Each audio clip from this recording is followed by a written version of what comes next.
intentional to divert the world, to mislead the world by bringing this internal politics of DRC into this forum. And we thank India for organizing all this, but it's better not to mislead the world. There are certain solutions that are going forward, and Rwanda would like to have our neighbor to take privilege of the peaceful solutions of the conflict. Thank you so much, Excellency. Merci beaucoup. Vous aurez pu parler en français aussi. Mais je parle et j'entends l'anglais. Mais puisque j'ai compris que vous parliez pour vos autorités aussi, que les écoutent, que vous les avez défendues. Ça, je vous comprends bien, vous êtes dans votre rôle. Mais vous savez très bien que depuis 1994, s'est passé une tragédie au Rwanda, le génocide. Nous avons tous condamné ce génocide en présence des troupes des Nations Unies au Rwanda. Et la République démocratique du Congo, vous êtes d'accord avec moi, n'était pas impliquée dans le génocide. Ça, nous sommes d'accord. Est-ce que le Congo a fait le génocide au Rwanda? Mais quand même, vous souvenez Non, que... je pose la question d'abord.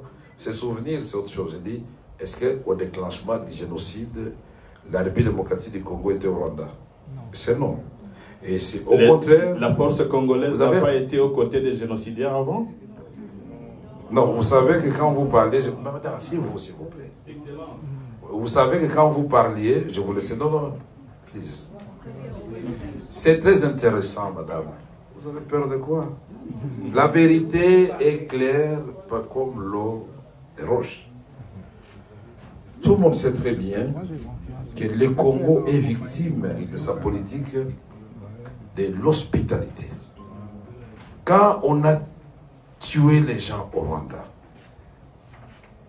et quand les Tutsis ont voulu se venger, 2 millions de personnes ont traversé notre frontière commune. Je ne suis pas en train de raconter des histoires. Et sont venus dans les provinces du Nord et du Sud Kivu. En présence, s'il vous plaît, des troupes des Nations Unies qui étaient là-bas. Qui auraient pu, à ce moment-là, séparer les civils et les militaires et désarmer les militaires avant d'entrer sur le territoire congolais. Et plus tard, à l'époque de Mobutu, on va organiser la tripartite Rwanda, Zaïre, devenir la République démocratique du Congo, et les HCR, sous le gouvernement Léon Kengo-Wadondo. Et nous avions désigné le site où on devait éloigner les réfugiés rwandais pour éviter qu'ils ne constituent une menace pour leur pays, à au moins 150 km de la frontière commune. Et au moment de le réaliser, ce n'est pas la République démocratique du Congo qui a dit non. Et après, vous avez pris prétexte, puisque vous avez hébergé les Hutus chez vous, c'est une menace contre nous, et donc, une guerre des agendas. Vous allez recruter Laurent Désiré Kabila d'heureuse mémoire. Laissez-moi terminer, vous avez parlé, ça c'est la technique de chez vous, laissez-moi terminer. Il faut savoir écouter, je vous donnerai le temps, vous allez parler. Si vous n'avez pas peur de la vérité, laissez-moi éclairer l'assistance. Je termine, je vous promets, vous aurez la parole encore. Merci, laissez-moi terminer. Alors, vous avez pris prétexte du fait que, soi-disant, une catégorie de Congolais n'était pas suffisamment représentée dans les institutions. Les Banyamulenge, qui sont des Tutsis. Mais alors qu'en ce moment-là, paradoxalement, les ministres des Affaires étrangères, c'était Bizimakara et les Tutsis. Et je peux vous citer, la liste est longue. Tous les services de sécurité, c'était les Tutsis. Les chefs d'état-major général de l'armée congolaise, non seulement Tutsis, mais du Rwanda, James Kabarebe. Qui peut être aussi généreux pour prendre un ressortissant voisin pour en faire son chef d'état-major général? On ne trouvait pas que le Congo était très gentil et très généreux et victime de sa générosité.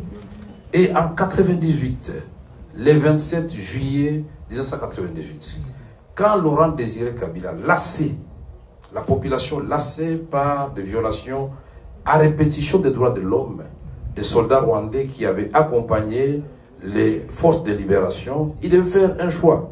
Ou il est du côté du peuple, ou il demande aux officiers et soldats rwandais et ougandais de rentrer chez eux.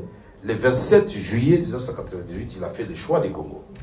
Et comme par hasard, le 2 août 1998, nous sommes envahis par le Rwanda et l'Ouganda. En Arizona, un avion de CAL, compagnie aérienne congolaise, pour aller atterrir à Kitona, prendre le barrage d'Inga, plonger Kinshasa dans le noir, n'eût été l'intervention de toute la SADC, les Zimbabwe, la Namibie et l'Angola, nous serions aujourd'hui peut-être effacés de la carte. Donc ces troupes sont venues pour rien. Nous avons menti, il n'y avait pas de guerre, il n'y avait pas d'agression, alors qu'il y a eu le sommet de Victoria Falls-Day, le 8 août 1998, au Zimbabwe, où on a envoyé des avions de chasse à Kisangani, à Goma, pour vérifier si nous sommes effectivement dans une agression. La communauté internationale a mis combien d'années pour reconnaître?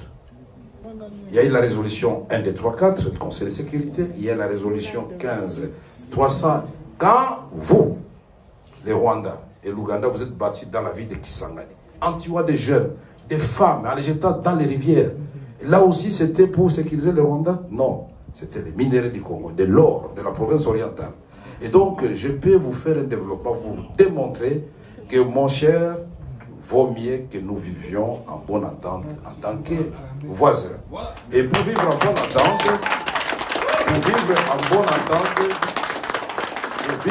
entente, nous devons nous dire la vérité. La vérité n'a pas de lieu ni de temps. S'il faut dire la vérité en Inde, à l'occasion de ce conclave, il faut dire la vérité.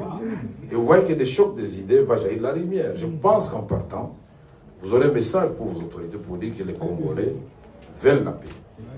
Mais qui veut la paix prépare la guerre, parce qu'ils n'auront pas accepté que vous puissiez travailler. Thank you so much. Thank you very much. Donc, faisons le développement, ne faisons pas la guerre. Développons la sous-région ensemble. Et pour ce qui se passe maintenant, pour terminer, les M23. On avait commencé d'abord par les RCD Goma, les MLC.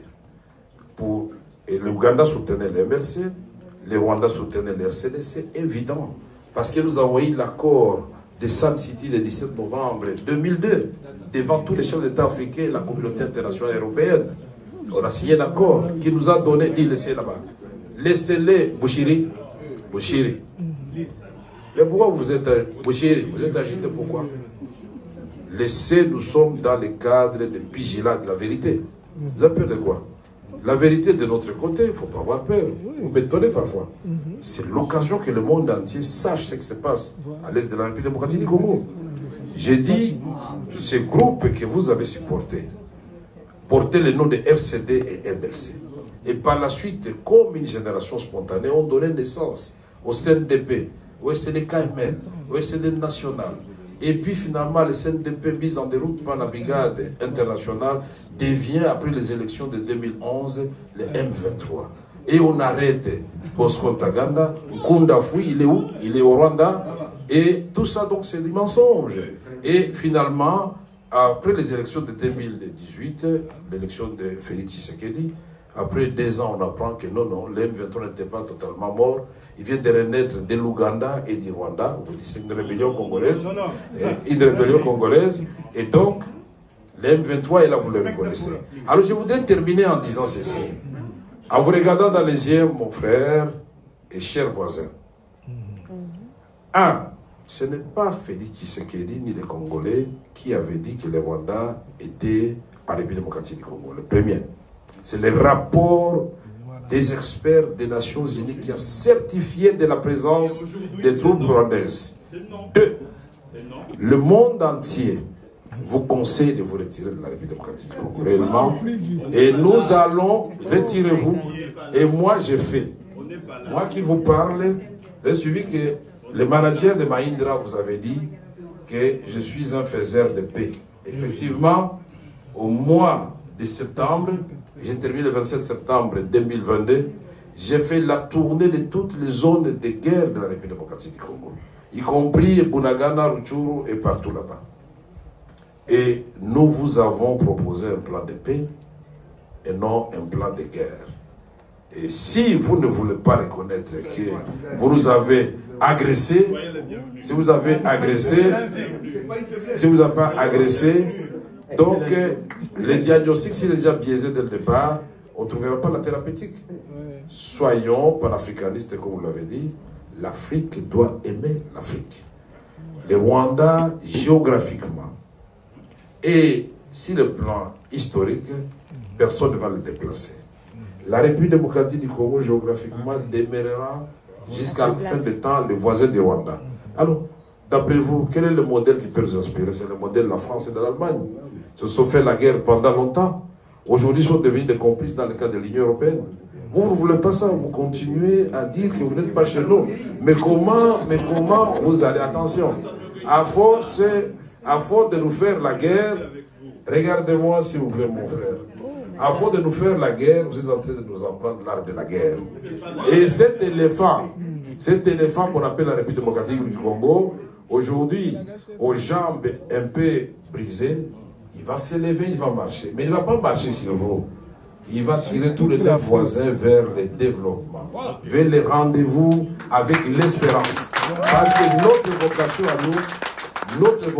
à nous, ce n'est pas de faire des guerres à des voisins ou ailleurs. Notre vocation à nous, telle que Dieu a placé le Congo au cœur de l'Afrique, c'est de vous aider.